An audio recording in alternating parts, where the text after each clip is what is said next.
Welcome back. अच्छा, बात कर रहे थे डॉक्टर साहबा के सुबह होता ही है कि जनाब इतना ज़्यादा खा के बड़ी मुश्किल से मस्जिद तक ही पहुंचते हैं, फिर आके बिस्तर जाने, रोड जाने या की कहते ने फोर्ड जाने, है ना, ड्राइवरों वाला हाल।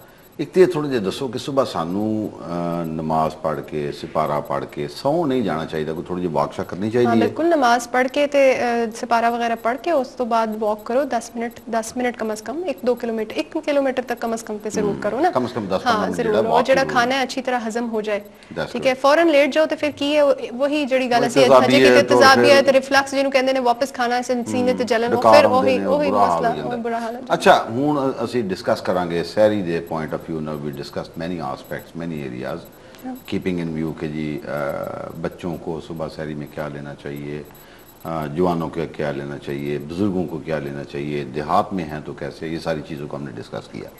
बात आ जाती है अफ्तारी पे, सारा दिन गुजार के आपका जिस्म भी एग्जॉस्ट हुआ है, और फिर वही स्वाब के लम्हात होते हैं अफ्तारी से एक आधा घंटा पहले जो सूरत हाल होती है ना जी, तो फिर उसके बाद होता ही है कि हमारी ख्वाहिश कोशिश तो होती है कि सारा कुछ आज दुनिया का इधर आ जाए और ये अभी हमने खा जाना है ना जी।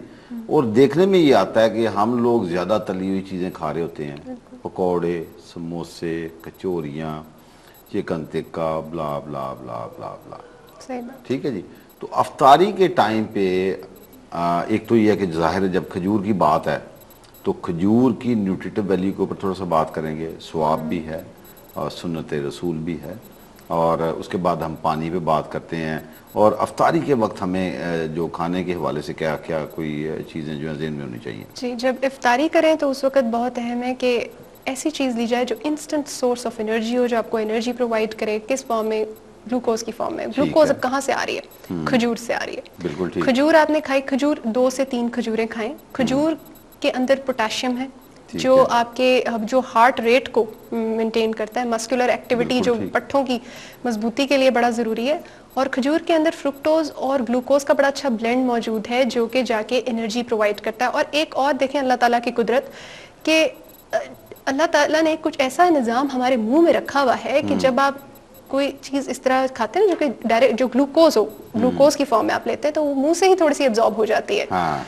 तो खजूर के अंदर जो ग्लूकोज है ना, जो खजूर के अंदर ग्लूकोज जो सिस्टम है, प्रोसेस है, वो मुंह से शुरू है, बकल कैविटी से शुरू है। तो उसमें क्या है कि जो खजूर है वो खाई और उसकी ग्लूकोज वहीं से थोड़ी सी एब्जॉर्ब होगी और एकदम एनर्जी मिलेगी। तो खजूर से, वो तो सुन्नत रसूल भी है, खजूर से रोज़ा खोलें और फिर उसके बाद खजूर खा के फिर कोई कुछ ठंडा लें। ठंडे में ताज़ा जूस हो सकता है, 1 गिलास ठंडा दूध का हो सकता है, या नींबू पानी का हो सकता है। उसमें नींबू हो, नमक थोड़ा डालें। अगर तो ब्लड प्रेशर के मरीज़ हैं नमक ना डालें, नींबू निचोड़ें, शहद डाल लें। शुगर के मरीज़ हैं तो शहद ना डालें, नींबू और उसमें नमक डाल के जैसे ये हमारे सामने ही पड़ा हुआ है जी, नींबू पानी पिएं, ठीक है। और उसके बाद फिर 1 कप फ्रूट चाट खा लें या 1 फल ले लें।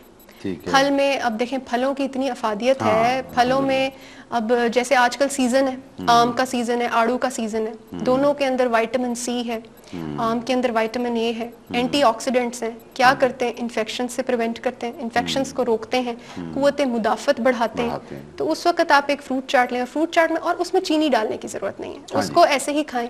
उसके अंदर नेचुरल मीठा है, उस मीठे का फायदा उठाएं, चीनी मत डालें। यानी जितने आपने देखा ना बड़ी, और थोड़ा खाएं उस टाइम पे। उस टाइम पकौड़े समोसों की छोड़ दें। उस टाइम क्या करें, बस ये खजूर, नींबू पानी 1 गिलास और आप लें चाट, जाके नमाज पढ़ें, 20 मिनट का वक्फा देके फिर आके कोई 2-3 पकौड़े खा लें और रोटी सालन ले लें, ठीक है। और ये गर्मियों के रोज़े इतनी तली हुई चीज़ें खाने की इसलिए भी ज़रूरत नहीं है कि सारा दिन रोज़ा लंबा बहुत है और आप वो एकदम आप जब इतना तला हुआ खा लेते हैं ना तो फैट्स हमारे स्टमक में स्टे करते हैं, डाइजेशन के लिए टाइम लेते हैं वो, फिर इसलिए इतनी देर ऐसे लगता है पेट जैसे बहुत भरा हुआ है, भारी तबीयत, बोझल, बुरा हाल। आपने उस वक्त एनर्जी लेनी, और एनर्जी की जो सोर्स है मेजर हमें लेने की वो कार्बोहाइड्रेट्स हैं। कार्बोहाइड्रेट्स आपको खजूर से भी आ रहे हैं। मैं समझता हूँ जो नेचुरली चीजें हैं ना जी, दुनिया में सिंपलेस्ट फूड की फॉर्म वो ग्लूकोज है, फ्रुक्टोज है, लैक्टोज है, और जब इसने डाइजेस्ट होना है तो तमाम कम्प्लेक्सिटी की ब्रेकडाउन के बाद फिर उसने ग्लूकोज, फ्रक्टोज, लैक्टोज उसमें। तो आपने जैसे फरमाया कि जी फ्रुक्टोज है, ग्लूकोज है। अच्छा, शाम को होता ये है जी, फिर बस दिल चाह रहा होता है कि ये भी खा जाओ, ये भी खा जाओ, ये भी खा जाओ। और हमारे बेशुमार दोस्त वो जो क्या करते हैं कि जनाब दूध सोडा जरूर बनाया भाई जी। बिल्कुल है, बड़ी सही गल पॉइंट आउट कीती है। ਜਿਹੜਾ ਸੋਡੇ ਵਾਲੀਆਂ ਬੋਤਲਾਂ ਨੇ ਉਹ ਜ਼ਰੂਰ ਬਣਾਇਓ ਡਾਕਟਰ ਸਾਹਿਬ। ਸੋਡੇ ਵਾਲੀਆਂ ਬੋਤਲਾਂ ਜਿੰਨੀਆਂ ਵੀ ਮਤਲਬ ਚੱਲ ਰਹੀਆਂ ਨੇ ਕਿ ਉਹ 65 ਦੀ ਕਰ ਦਿਓ, 64 ਦੀ ਕਰ ਦਿਓ, ਰੌਲਾ ਨਹੀਂ ਹੈਗਾ। ਲੇਕਿਨ ਕਿਆ ਇਹ 60 ਦੀ ਕਰ ਦਿਓ, ਕਿਆ ਇਹ ਜਿਹੜੀ ਇਹ ਪਾਣੀ ਇਹੋ ਜਿਹੇ ਪੀਣ ਵਾਲੇ ਨੇ ਇਹ ਅਫਤਾਰੀ ਦੇ ਟਾਈਮ ਤੇ ਬਿਹਤਰ ਹੁੰਦੇ ਨੇ ਜੀ? ਜੀ ਤੁਸੀਂ ਬੜੀ ਸਹੀ ਗੱਲ ਪੁਆਇੰਟ ਆਊਟ ਕੀਤੀ ਹੈ। ਗੱਲ ਇਹ ਵਾ ਕਿ ਮੈਂ ਬੜਾ ਥੋੜਾ ਖਿਲਾਫ ਹਾਂ ਦੁੱਧ ਸੋਡੇ ਦੇ, ਕਿਉਂਕਿ ਜਿਹੜਾ ਸੋਡੇ ਦੀ ਬੋਤਲ ਜਦੋਂ ਪਾ ਲਾਉਣਾ ਤੇ ਫਿਰ ਦੁੱਧ ਦਾ ਵੀ ਇੰਨਾ ਫਾਇਦਾ ਨਹੀਂ ਰਹਿੰਦਾ। ਕਿਉਂਕਿ ਸੋਡੇ ਦੀ ਜਿਹੜੀ ਬੋਤਲ ਹੈ ਉਹਦੇ 'ਚ ਫਾਸਫੋਰਿਕ ਐਸਿਡ ਹੈ।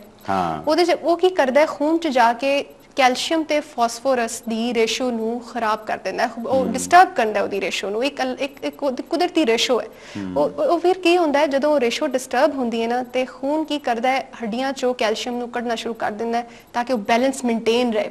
ਠੀਕ ਹੈ, ਉਹ ਕੀ ਕਰਦਾ ਉਹਨੂੰ ਕਰਨਾ ਸ਼ੁਰੂ ਕਰ ਦਿੰਦਾ। ਜਦੋਂ ਕੈਲਸ਼ੀਅਮ ਹੱਡੀਆਂ ਤੋਂ ਨਿਕਲ ਆਈ ਨਾ ਤੇ ਫਿਰ ਹੱਡੀਆਂ ਕੀ ਕਮਜ਼ੋਰ ਹੋਣ ਲੱਗ ਜਾਂਦੀਆਂ ਨੇ। ਕੀ ਜ਼ਰੂਰਤ ਹੈ ਸੋ ਦੁੱਧ ਸੋਡਾ ਪੀਣ ਦੀ? ਖਾਲੀ ਦੁੱਧ ਪੀਓ ਤੁਸੀਂ, ਇੱਕ ਠੰਡਾ ਗਲਾਸ ਦੁੱਧ ਦਾ ਪੀਓ। ਸੋਡੇ ਦੀ ਬਹੁਤ ਇਹ ਜਿਹੜਾ ਸਾਈਕੋਲੋਜੀਕਲ ਹੈ ਕਿ ਦੁੱਧ ਸੋਡਾ ਪੀਆਂਗੇ ਤੇ ਬਸ ਉਹ ਜਿਹੜੀ ਬਦਹਜ਼ਮੀ ਨਹੀਂ ਹੋਏਗੀ, ਬਲਕਿ ਉਹ ਤੇ ਬਦਹਜ਼ਮੀ ਦਾ ਤੁਸੀਂ ਮਜ਼ੀਦ ਇੰਤਜ਼ਾਮ ਕਰ ਰਹੇ ਹੋ।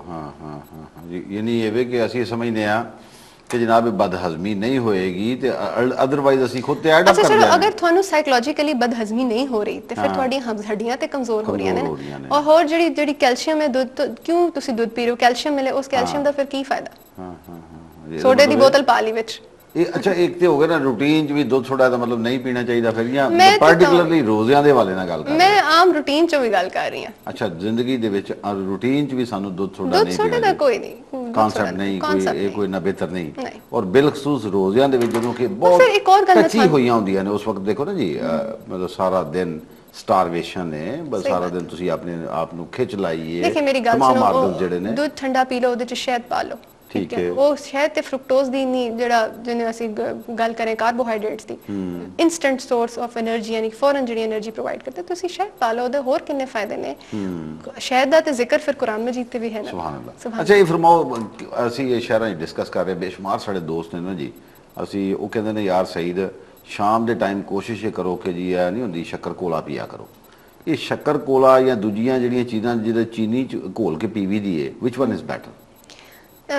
ਸ਼ੱਕਰ ਕੋਲਾ ਜਿਹੜੀ ਤੁਸੀਂ ਕਹਿ ਰਹੇ ਹੋ ਔਰ ਚੀਨੀ ਕੋਲ ਕੇ ਜਿਹੜੀ ਪੀ ਲੈਂਦੇ ਨੇ, ਮੈਂ ਤੇ ਚੀਨੀ ਦੇ ਥੋੜਾ ਮਤਲਬ ਮੈਂ ਖਿਲਾਫ ਹਾਂ। ਤੁਸੀਂ ਚੀਨੀ ਪਾ ਕੇ ਨਹੀਂ, ਤੁਸੀਂ ਜਿਹੜਾ ਨਾ ਸ਼ੱਕਰ ਜਿਹੜੀ ਬਰਾਊਨ ਸ਼ੂਗਰ ਜਿਹਨੂੰ ਕਹਿੰਦੇ ਨੇ ਉਹ